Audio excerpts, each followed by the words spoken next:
I'm an energy guy, you know what I mean? And I believe in divine timing, right? Like the timing of everything for you right now, after everything you done been through, where you went from being the number one guy, being the showcase guy, to having to change your role, still keeping that fire, that edge of the top guy, right? Which is probably what was hard for you to balance both, right? Knowing you could do something, but them telling you this is your role, right? That's a balance that you have to, a mental balance. Mm-hmm. Now you get the opportunity that you wanted for a long time, that you dreamt about, of being the number one guy on a team in a situation. Right. Mm-hmm. That's another mindset shift. Like how you adjust to that, because now I got to go from standing in the corner knocking down threes to now I got the carte blanche to do whatever the fuck I really want. In a sense, I could shoot this bitch anytime. I could shoot it on one leg. I could, like, nobody gonna tell me, bro. Nobody gonna tell me shit. And just to give it a little inside baseball, we're taping this right after the last preseason game last night. You had 30 plus, you know what I'm saying? Like another great game. Yeah. And, you know, I see a lot of that number one player in the country look. I want you to like just tap on that part of it, because it's like, it's a different mentality that you have to have. It's something that you always wanted. Yeah. I think part of, what do they call it? Like delusional confidence? What is that term that they can have? But I think it never left me. Yeah. It never even in Denver, like as the third or fourth guy, at times, like irrational confidence.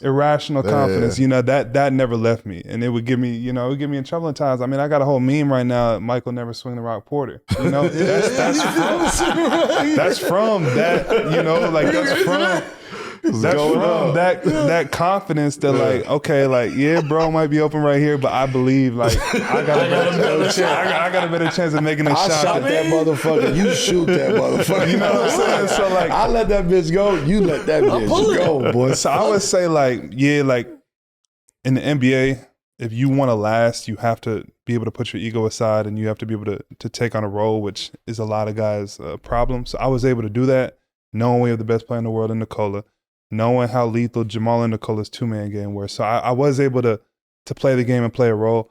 But like that confidence and feeling like I can make any shot on the court, and that never left. So to go from that to this role, I feel like kind of like at home in my head, like I don't have to get that back, you know. Obviously there's been injuries and I have to work around certain things. Yeah. But that in terms of that mindset, I don't think that'll ever leave me. And that's part of the reason why it's so depressing at times, because like that fire, that work ethic, and that mentality of not being okay, not being the best, that never left me. So to just be a player in the NBA, that always just ate me alive. You know what I mean? Knowing like I'm looking at this dude now, I know he's not better than me, but I'm not able to always go like show it because of things I've been through and because of role or injuries. That's tough to deal with for me. But to be in this role now where I'm able to wiggle a little bit, and I like, y'all thought I was shooting contested shots beforehand.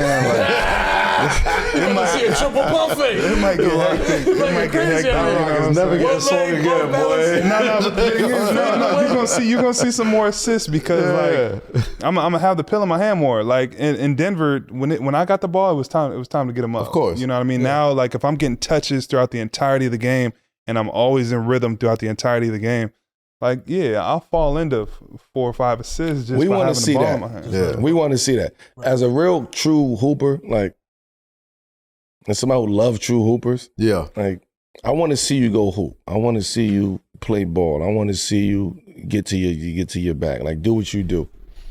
I also want to see you do it in an effective and efficient way. Yeah. Right? Because you go from such efficiency in what you did in Denver and what you bought in Denver. Now you got the ball in your hands, right? So now I want to see you be that effective guy. Mm-hmm. Be efficient, right? Win, lose, or draw, you still should challenge yourself to do that. You know what I mean? Because you don't want the narrative to be, man, this motherfucking MPJ, man, this motherfucker. You don't want that. You don't want that. You know what I mean? Right. Like, and now you're getting your opportunity to step up there with the ball in your hands. And like you said, if you want to shoot a one-legged shot, you shoot a one-legged shot. You have the empty plate to do whatever the hell you want to do. And not for nothing, man. Like, the opportunity is there, right? Like, no offense, there's no expectations for Brooklyn right now. Like, especially in this city, what's happening across the water, what's happened in the East with, Boston and Indiana and all these other teams. Like, there's really not a ton of expectations in the Eastern Conference. And there's always like one or two or three teams. So go be the highest scoring duo in the NBA. What I mean? Like, have fun with this shit. I see him and Cam Thomas like having certain nights where it's like, who's guarding these highest scoring duo. I'm calling that one of them. So you talk about the efficiency, the role, having to adjust in Denver. What about that, you know what I'm saying? And like being a younger dude too, like what about that prepared you for what you're doing now? And also like what parts of your game grew? You know what I mean? What did you have to learn, relearn? You know what I'm saying? As far as like the game itself. Yeah. Like I think like coming to the league in Denver, it was like I never really was coached by like I didn't get that college experience. I went from high school, which my coach was Brandon Roy, so that was dope. He prepared me a little bit. Shout out to B-Roy. Shout out to B-Roy. One of my favorite hoopers, Man. But I think just coming into the league, it's a rude awakening that a lot of guys aren't ready for. Getting put in that role, put in that box. But I always say, like, even if you're put in a role, never stop working on, because you might not be in that role your whole career. So a lot of guys, I feel like, you get told how to play, get put in a role, and then it just sticks. And you don't get a max contract guy, or you don't get like an all-star without guys early on in their career saying like, man, they're telling me this every day in the gym, that this is my role, this is what I'm supposed to do.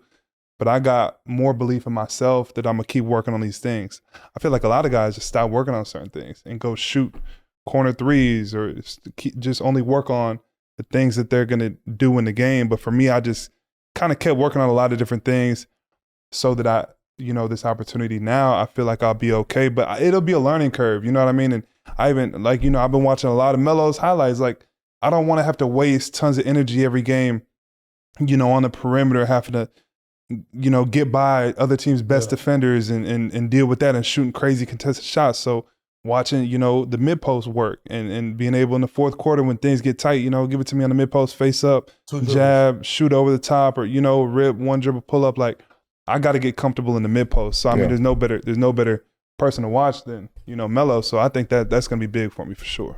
I'm interested in seeing you in that area too, because we know you can shoot the shit out of the ball. Yeah, man. Like, we know you can do that. 7 p.m. behind the scenes, Melo and MPJ getting that work in. We was getting the gym. No, we were the it was a year I was. Yeah. I mean, I've always been at the top in the league of contested shots taken and making. Yeah. Like percentage wise, but there was, I think a couple years ago, I was number one in the league at percentage in the mid range, like number one. So if I can get in that mid post and just raise over the top, like that's easy money. I just got to get comfortable doing it.